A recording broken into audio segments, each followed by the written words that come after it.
Assalamu alaikum students, I am Samra Batul and it's BS Math second semester class.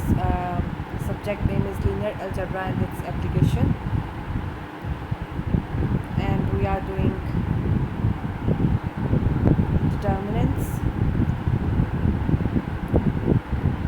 Okay, तो next question जो आपका है, determinants का topic चल रहा था। डिटर्मिनेंट के टॉपिक की जो है हम लोगों ने डेफिनेशंस और थ्योरम्स वगैरह सारे कर लिए हैं। अब एक एक्सरसाइज है, उसके बाद एक दूसरी एक्सरसाइज है। दूसरी एक्सरसाइज में हम इक्वेशन सॉल्व करेंगे और इसमें हम डिटर्मिनेंट की प्रॉपर्टीज़ को यूज़ करते हुए क्वेश्चन सॉल्व करें। तो आज का जो आपका क्वेश्चन है, प्रूव दैट दो साइड्स पे डिटर्मिनेंट है and you have to prove that they are equal. और इसके लिए कोई कंडीशन या रिस्ट्रिक्शन गिवन नहीं है कि आपने एक्सपैंड नहीं करना, लेकिन ऑब्वियसली इसको देखने से ही पता चल रहा है कि कितना मुश्किल है। तो इसको एक्सपैंड डिटर्मिनेंट नहीं लेंगे, हाँ वैसे इस डिटर्मिनेंट को दूसरे के इक्वल रखने की कोशिश करेंगे। तो लेट हमने एक साइड का जो डिटर्मिनेंट है स्क्वायर वाला वो उठाया और 0CB C0A, और ये जो इसका स्क्वायर है इसका क्या मतलब है कि इसको 2 दफ़ा लिख के आपने मल्टीप्लाई करना है। तो यहाँ पर ये लिख लिया 2 दफ़ा, और फिर उसके बाद प्रोडक्ट लेने का तरीका क्या होता है, फर्स्ट रो को फर्स्ट कॉलम के साथ मल्टीप्लाई करके हमारा फर्स्ट एलिमेंट बनता है। अगेन फर्स्ट रो को सेकंड कॉलम के साथ मल्टीप्लाई करके हमारा सेकंड एलिमेंट बनता है, और इसी तरह फर्स्ट रो को थर्ड कॉलम के साथ मल्टीप्लाई करके ये आपके पास आ गया 0 + AC + 0। इसी तरह सेकंड रो जो है वो सेकंड रो बनाएगी और थर्ड रो जो है वो थर्ड रो बनाएगी, और ये आपकी प्रोडक्ट आ गई। सिंप्लीफाई कर लें और ये b² + c² AB AC BAC², और अगर आप ये देखें तो आप यही आपने प्रूव करना था। तो left hand side is equal to right hand side prove हो गया, आपका क्वेश्चन ख़त्म हो गया। Next, show that 1 omega omega और ये where omega is a 5th root of 1। 5th root of 1 का क्या मतलब है, ओमेगा5 इज़ इक्वल टू, यहाँ पर ओमेगा क्या है, 5th root of 1। 5th root का मतलब क्या है, omega five is equal to 1 and 1 + omega + ओमेगा² + omega cube + omega four is equal to 0। ये दो हैं, जैसे जब हमने क्यूब रूट ऑफ यूनिटी किया था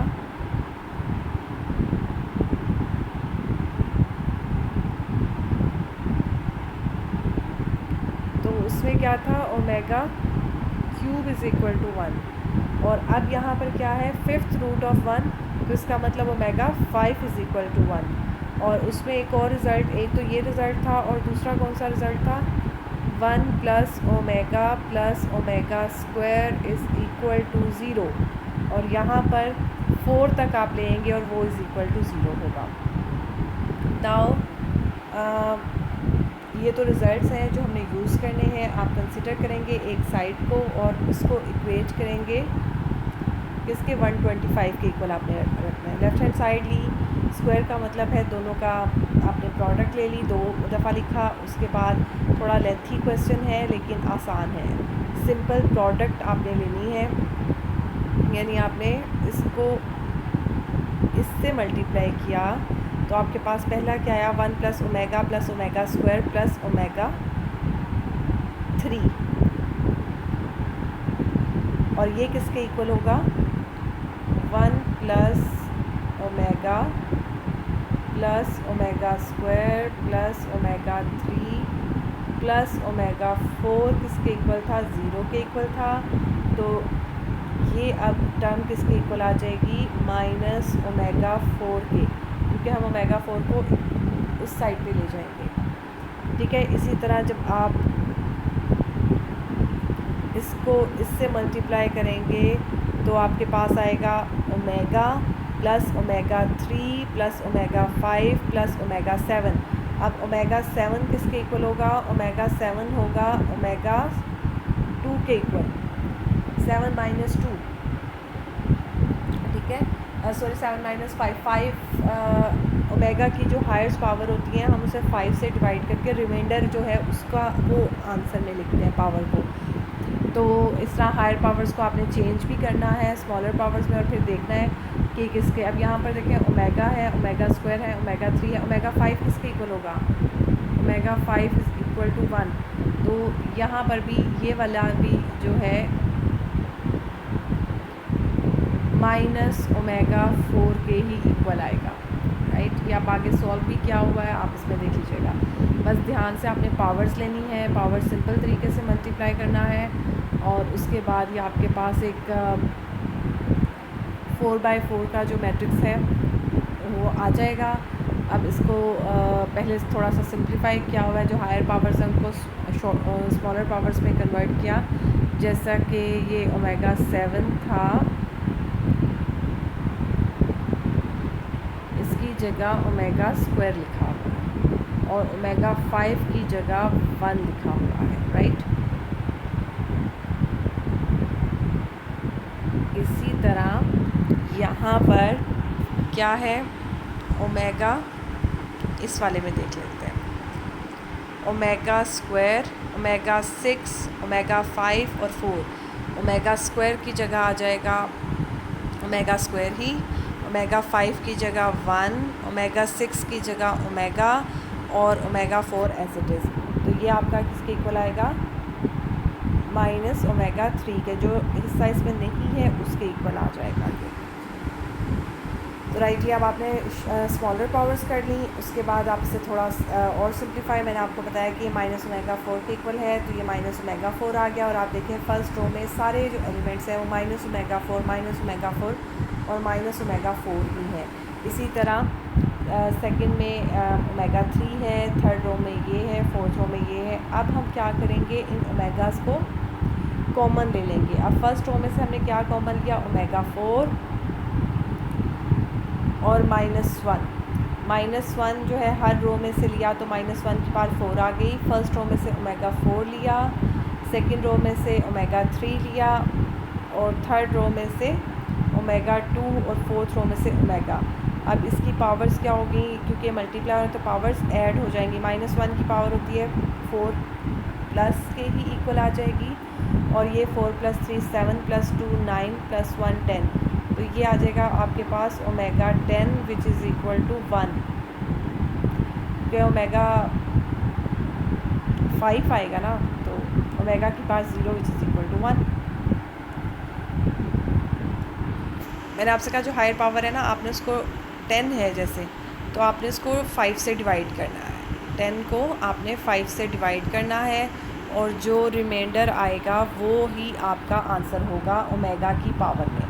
तो ओमेगा की power 0 which is equal to 1, right. तो अब ये आपके पास अंदर आ गया मैट्रिक्स। अब इसका डिटर्मिनेंट लेना है। इसका डिटर्मिनेंट लेने से पहले आप इसको थोड़ा सा सिंप्लीफाई करेंगे। आपके पास पहली रो भी है 1 1 1 की और पहला कॉलम भी है 1 1। अब आपकी मर्ज़ी है आप इसको कैसे सिंप्लीफाई करते हैं। यहाँ पर आर फर्स्ट कॉलम को इस वाले 1 को छोड़ के बाकी के 1s को 0 बनाने के लिए यहाँ पर हमने R2 - R1 तो किया। R2 - R1 जब किया 1 - 1 0, 1 - 1 0, 1 - 1 0 और -4 - 5 इज़ इक्वल टू -5। और जब R3 - R1 किया तो यहाँ पर -5 आ गया, बाकी 0, R4 माइनस किया और ये आ गया। अब आप इसे एक्सपेंड करेंगे with respect to first column. जब हम फर्स्ट कॉलम को विद रिस्पेक्ट टू एक्सपेंड करेंगे तो ये आपके पास 1 और ये फर्स्ट रो ख़त्म हो जाएगी और फर्स्ट रो कॉलम ख़त्म हो जाएगा और ये बाकी जो है आपके पास बच गया और ये आपके पास आ गया। अब आप इसका डिटर्मिनेंट ले लें और सिंप्लीफाई करना चाहते हैं तो आप -5 कॉमन ले लें, आइडेंटिटी मैट्रिक्स बना लें या आप इसको डायरेक्ट सिंप्लीफाई कर लें, एक्सपेंड फ्रॉम R1 कर लें और इस तरह से। ये आपके पास आंसर आ गया, डेल्टा इज इक्वल टू 125, और यही हमने फाइंड आउट करना।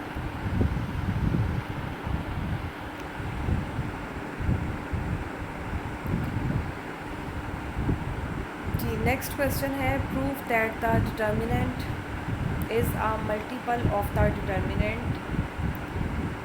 जी ये जो ऊपर गिवन डिटर्मिनेंट है ये दूसरे डिटर्मिनेंट का मल्टीपल होगा, ये आपने प्रूव करना है। And find the other factor, और मतलब ये और जो दूसरा नंबर की प्रोडक्ट मिलके वो एलिमेंट बना रही है, मतलब ये matrix multiply by some matrix मिलके क्या बनाएंगे, ये वाला डिटर्मिनेंट।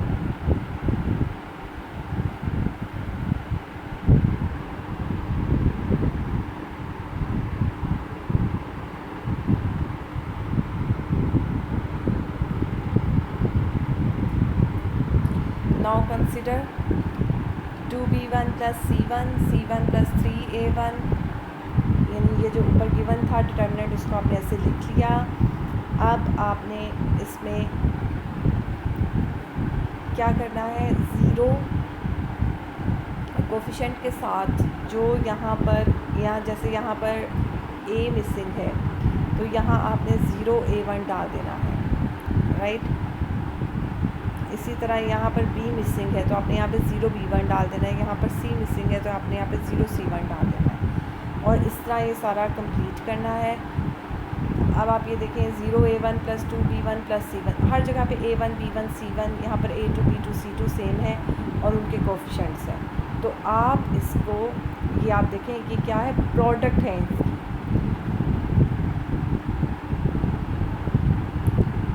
अभी तक आप मैट्रिसेस की प्रोडक्ट लेते आए हैं, अब आपने प्रोडक्ट को मैट्रिसेस की फॉर्म में लिखना है। ये देखें 0a1, यहाँ पर भी a1 b1 c1 है, यहाँ पर भी है, यहाँ पर भी है, यहाँ पर भी है। इसका मतलब इसकी first row a1 b1 c1 होगी। यहाँ पर भी 0 2 और 1 है, यहाँ पर भी 0 2 और 1 है, यहाँ पर भी 0 2 और 1 है। इसका मतलब इसका फर्स्ट कॉलम 0 2 और 1 होगा, राइट। फर्स्ट रो से फर्स्ट रो पता चली, सेकंड रो से सेकंड रो पता चलेगी, थर्ड से थर्ड, और उसके बाद ये। तो ये आपके पास आपको पता चल गया कि this matrix is the product of these two matrices. तो यही आपने साबित करना था कि ये इनकी प्रोडक्ट है। अब ये जो ये वाला फैक्टर है क्योंकि हम इसका डिटर्मिनेंट फाइंड आउट कर सकते हैं, हम इसका डिटर्मिनेंट फाइंड करेंगे, expand with respect to first row, right. इसको हमने एक्सपेंड किया विद रिस्पेक्ट टू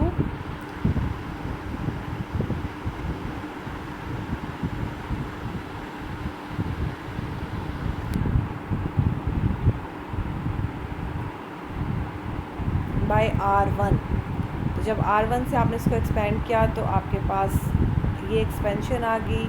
इसको सिंप्लीफाई किया तो 9 + 4 विच इज़ इक्वल टू 13। तो 13 is the other factor. Hence given determinant is a multiple of this determinant and other factor is 13। Question आपका solve हो गया।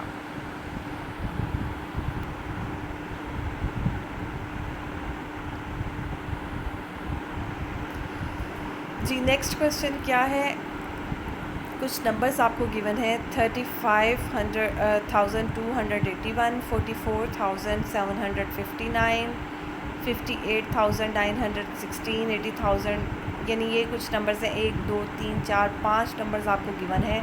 और ये कहा गया है are all multiples of 13, show that the determinant is also a multiple of 13। यानी आपने क्या करना है, इसमें से 13 की प्रोडक्ट की फॉर्म में इसको लिखना है। अब यहाँ पर देखें, ये है नंबर 35282 और ये भी है 35282। तो हम क्या करेंगे, इसको 35282 बनाने के लिए क्या करना पड़ेगा,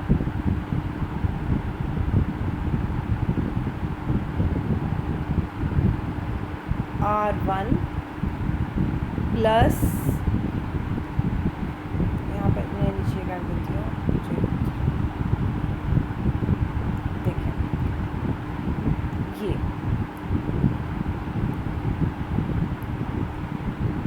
ये करेंगे हम लोग 10,000 R1 plus 1000 R2 plus 100 R3 plus 10 R4 plus R5 और इन सबको पहले मल्टीप्लाई करेंगे और ऐड करेंगे, और जो आपका लास्ट वाला कॉलम है वो आपका ये बन जाएगा। सो ये ना R1 नहीं है, यहाँ पर C1, यहाँ पे C1 आना है। सॉरी, ये गलत लिखा हुआ है, इसको आप C1 कर लेना क्योंकि ये कॉलम्स को हमने किया है, तो अब ये लिखना बहुत मुश्किल है। C5 plus 10 C4 plus 100 C3 plus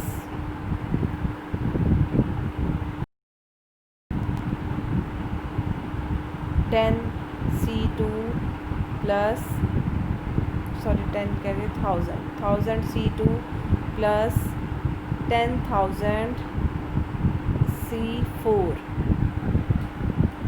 ये करके आपके पास जो लास्ट आपका कॉलम है वो आपका ये आ गया, and all of these are the multiple of 13, so we can take common 13 from the last column since these are the multiples of 13, so 13 is a common factor of the numbers, and so that is why this matrix can be written as a 13 multiplied by something, यानी ये 13 का multiple है। और यही question था आपका और ये प्रूफ हो गया।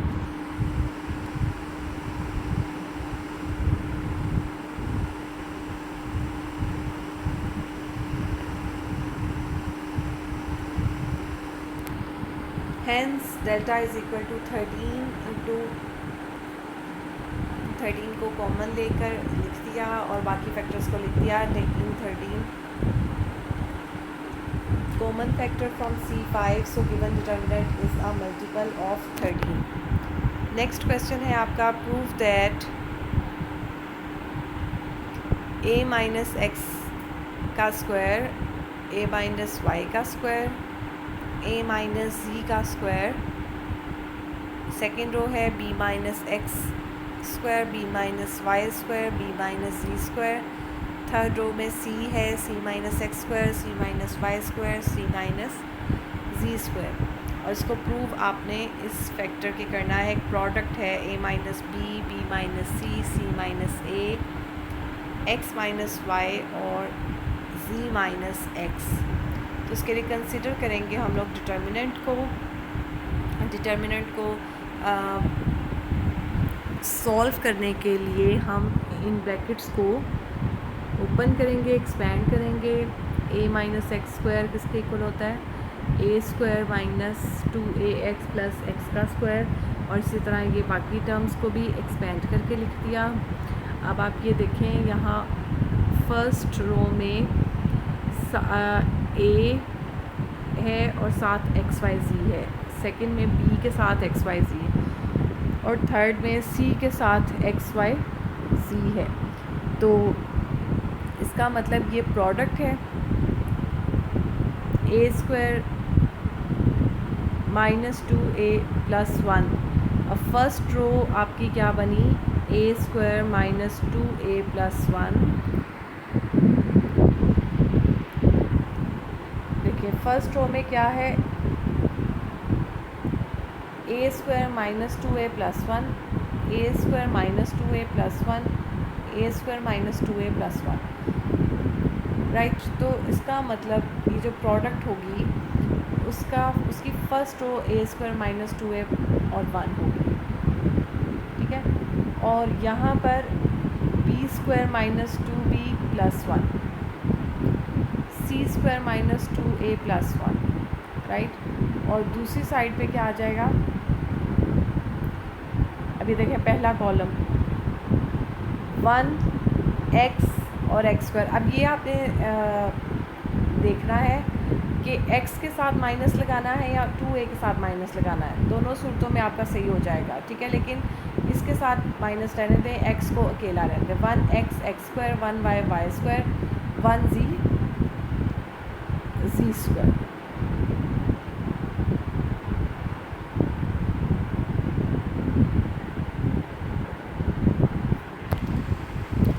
अगर आप x और y और z के साथ माइनस लगाते हैं तो फिर आपकी ये पूरा जो आपका ये रो है इसके साथ माइनस आता, अब आपका जो है इस कॉलम के साथ माइनस आ रहा है। ठीक है, दोनों सूत्रों में ये ठीक है। अब delta is equal to delta 1 multiply by delta 2, तो अब डेल्टा 1 और डेल्टा 2 फाइंड आउट करेंगे। ये इस तरह से इसलिए लिख लिया क्योंकि यहाँ पर भी 1 1 है, आप इसको सिंप्लीफाई करके डिटर्मिनेंट इजीली निकाल सकते हैं। यहाँ पर भी 1 1 है, आप इसको सिंप्लीफाई करके डिटर्मिनेंट इजीली निकाल सकते हैं। इसलिए आप डेल्टा 1 और डेल्टा 2 को अलग अलग सॉल्व करके आप उसकी वैल्यू निकालेंगे और फिर उसकी प्रोडक्ट लेंगे, राइट। तो डेल्टा 1 कंसीडर किया और क्योंकि ये 1 1 जो है इसको आपने ज़ीरो बनाना है, नीचे वालों को बना लें ऊपर वालों को बना लें, इससे कोई फ़र्क नहीं पड़ता। उससे पहले आप ये जो -2 है इसको कॉमन ले लें पूरे कॉलम में से, तो -2 आ गया आपके पास। फिर आपने जो है R1 - R3 किया और R2 - R3 किया। नाउ एक्सपेंडिंग फ्रॉम C3 और प्लस माइनस प्लस, तो इसके साथ प्लस ही आएगा। ये वाला कॉलम ये वाली रो छोड़ के बाकी रो को लिख लिया। फिर इसका आप डिटर्मिनेंट लेने से पहले यहाँ से कॉमन भी निकाल सकती हैं। ये देखें यहाँ पर a² - c² है, तो इसको लिखा जा सकता है ना a - c और a + c। तो a - c यहाँ पर भी है, यहाँ पर भी है, कॉमन आ जाएगा। इसी तरह b - c यहाँ पर भी है, यहाँ पर भी है, कॉमन आ जाएगा और ये बाकी आपके पास ये रह गया। अब डिटर्मिनेंट ले लें और ये आपके पास आ गया 2a - b, b - c, c - a। अब जो x वाली टर्म्स हैं वो दूसरे डिटर्मिनेंट को सॉल्व करके हमारे पास आ जाएंगी। सेम उन्हीं लाइंस पे दूसरा डिटर्मिनेंट सॉल्व किया, सिर्फ यहाँ पर कॉलम को माइनस किया क्योंकि रो में 1 1 थे, तो इनको ज़ीरो बनाने के लिए कॉलम्स को सब्ट्रैक्ट किया। और फिर आपके पास ये आ गया। इसी तरह कॉमन लिया, जैसे उसमें एक्सपेंशन थी यहाँ पर भी एक्सपेंशन होगी। y - z और x - z कॉलम्स में से कॉमन निकलेंगे और फिर आपका डिटर्मिनेंट जो है वो इसके इक्वल आ गया। इकट्ठा करके प्रोडक्ट की फॉर्म में लिखते हैं। ये देखिए डेल्टा 2 की वैल्यू ये आ गई। Putting the values of delta 1 and delta 2 इन 1, तो ये आपकी प्रूव हो गया क्वेश्चन।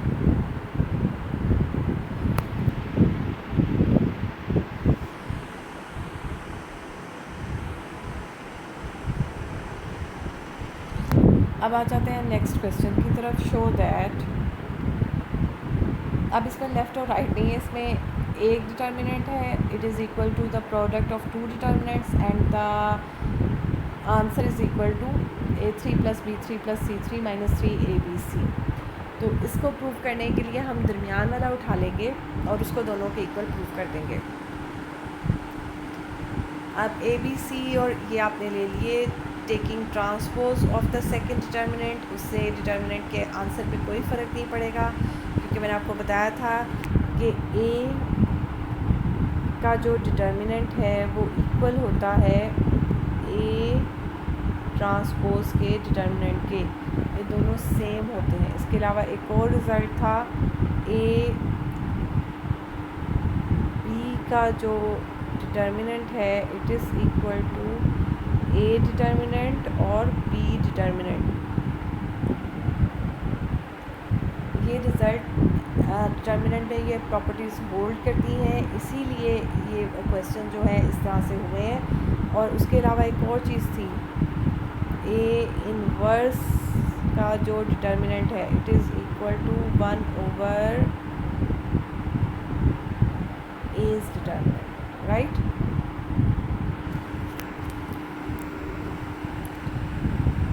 तो ट्रांसपोज ले लिया, ट्रांसपोज लेने के बाद आपने इसकी प्रोडक्ट ली। जब प्रोडक्ट ली तो ये देखें आपका वही मैट्रिक्स बन गया। -a², फर्स्ट रो को फर्स्ट कॉलम से मल्टीप्लाई किया,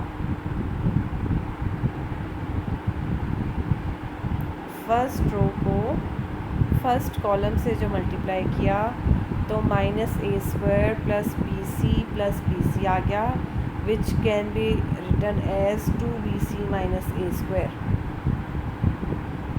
जब फर्स्ट रो को सेकंड कॉलम से मल्टीप्लाई किया तो minus a b plus c square आया और ये सिर्फ सी स्क्वायर के इक्वल आ गया, राइट। इसी तरह आपने फर्स्ट रो को थर्ड कॉलम से और फिर सेकंड रो को फर्स्ट से एंड सो ऑन, ये सारी एंट्रीज जो है वो लिखते नहीं है, कैलकुलेशन ध्यान से करनी है और ये आपकी आधा क्वेश्चन जो है वो प्रूव हो गया। अब दूसरा हिस्सा हमने इसका प्रूव करना है। दूसरे हिस्से के लिए अगेन इसको कंसिडर करें। Now delta is equal to delta 1 delta 2। अब इसमें कोई सिंप्लीफिकेशन नहीं हो सकती क्योंकि कोई नंबर्स नहीं है, हम किसी को ज़ीरो नहीं बना सकते ये वो, और वैसे भी वो एक्सपेंशन ही है, हम इसको एक्सपेंड ही करेंगे।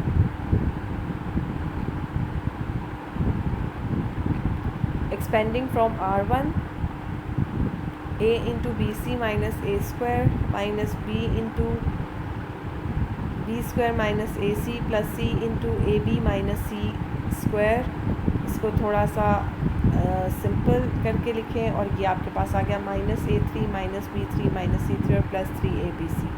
अगर दूसरे का आंसर भी सेम आ जाता है तो इसका मतलब उसकी प्रोडक्ट हो जाएगी। जी, दूसरे को भी एक्सपेंड किया from R1।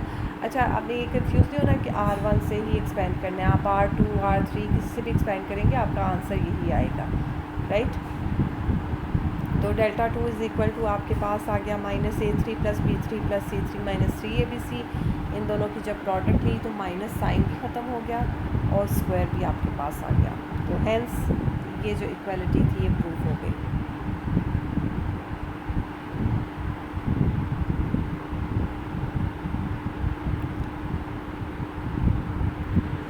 I think so इसका सेकंड लास्ट ही क्वेश्चन है या लास्ट है, आई थिंक सो इस एक्सरसाइज का ख़त्म होने वाली है, आज के लेक्चर में हो जाएगी पूरी।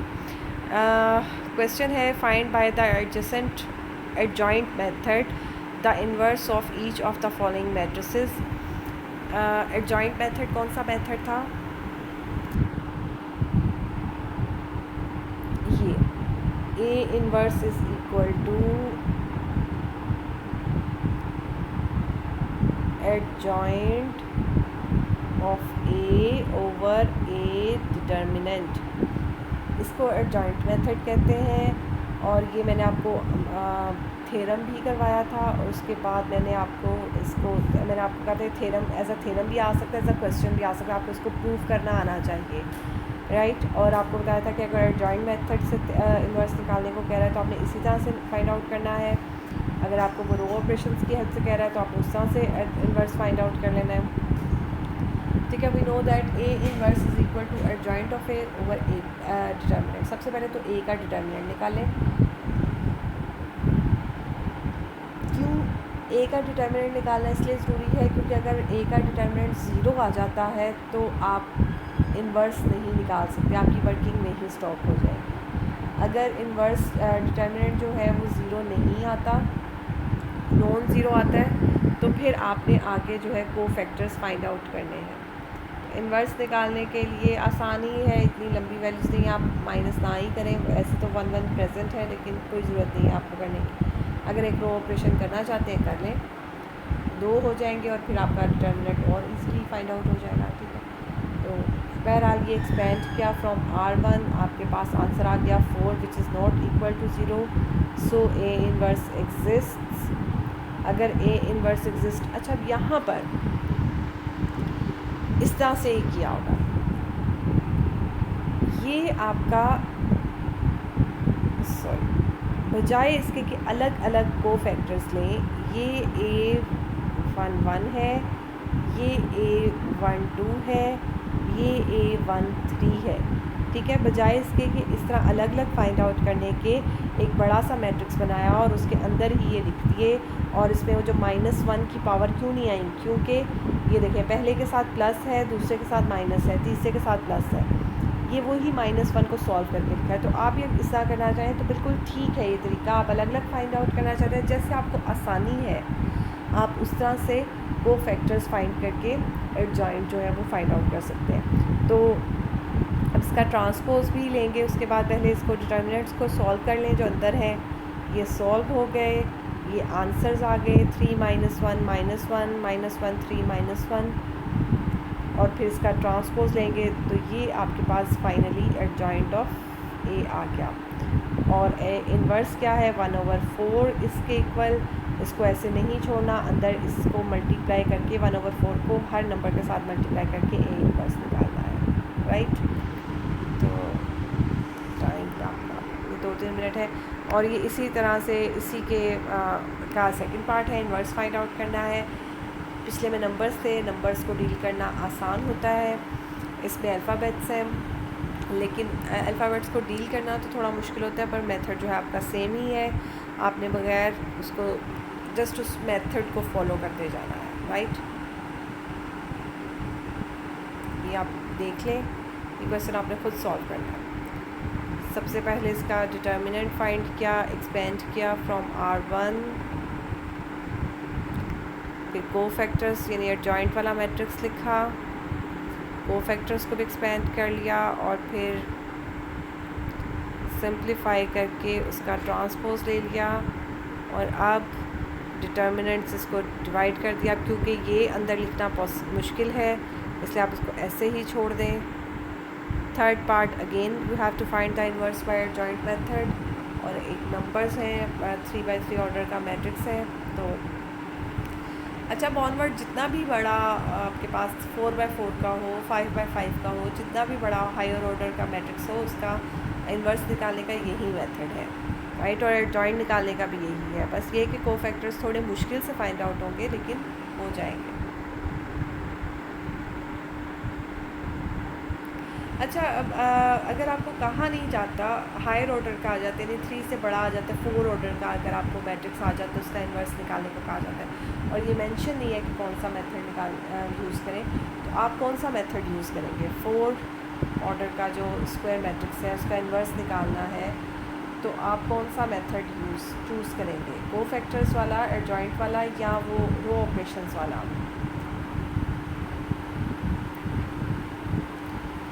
जी हाँ, दोनों मेथड ही सही होंगे, आप कोई सा भी चूज़ कर सकते हैं। लेकिन अगर आपसे कहा नहीं गया ना कि कौन सा यूज़ करें, तो फर्स्ट ऑफ ऑल तो आप उसका डिटर्मिनेंट निकालें, रो ऑपरेशंस करके उस पर उसका डिटर्मिनेंट निकालें। और क्योंकि डिटर्मिनेंट निकालने के लिए भी आप उस पर थोड़े से रो ऑपरेशन करेंगे, वो सिंप्लीफाई हो, तो मैं आपको सजेस्ट करूँगी कि आप वही वाला जो पुराना मेथड है, जो आपको ये इससे पहले सिखाया था, डिटर्मिनेंट सिखाने से पहले, आप वो मेथड यूज़ करें आइडेंटिटी मैट्रिक्स को रख के, और वो जो रो ऑपरेशंस करके हम वो करते थे, आप वो वाला मेथड यूज़ करें। उससे आपका क्वेश्चन लेंथी भी कम हो जाएगा और मिस्टेक के चांसेस भी कम होंगे। हाँ, 2 तक तो हम यही वाला यूज़ करेंगे। अगर उसने कह दिया है कि एडजॉइंट मेथड से ही यूज़ करें सॉल्व, तो फिर तो आपकी मजबूरी है, फिर तो आपने एडजॉइंट मेथड का यूज़ करना है, चाहे जितना मर्ज़ी हायर ऑर्डर हो। लेकिन अगर नहीं कहा गया तो फिर आप दूसरा मेथड चूज़ करें, ठीक है। उसमें क्या होता था, कैसे पता चलता था कि मैट्रिक्स जो है वो इन्वर्टिबल है या नहीं है?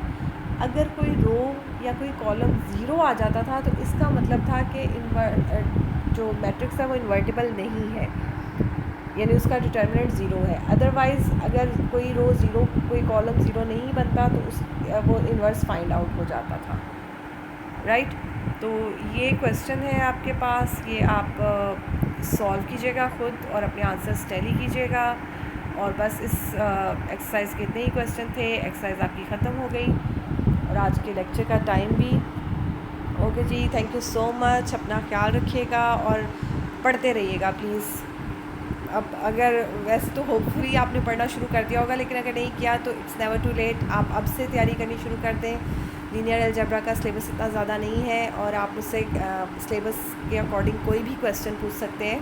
मतलब इन लेक्चर्स के आप के बारे में पूछना चाहते हैं, या जो वेकेशन से पहले लेक्चर्स थे उनके बारे में पूछना चाहते हैं, मिड टर्म के सिलेबस के बारे में, या कुछ भी, कोई भी कन्फ्यूजन है, हाँ प्रैक्टिस करें।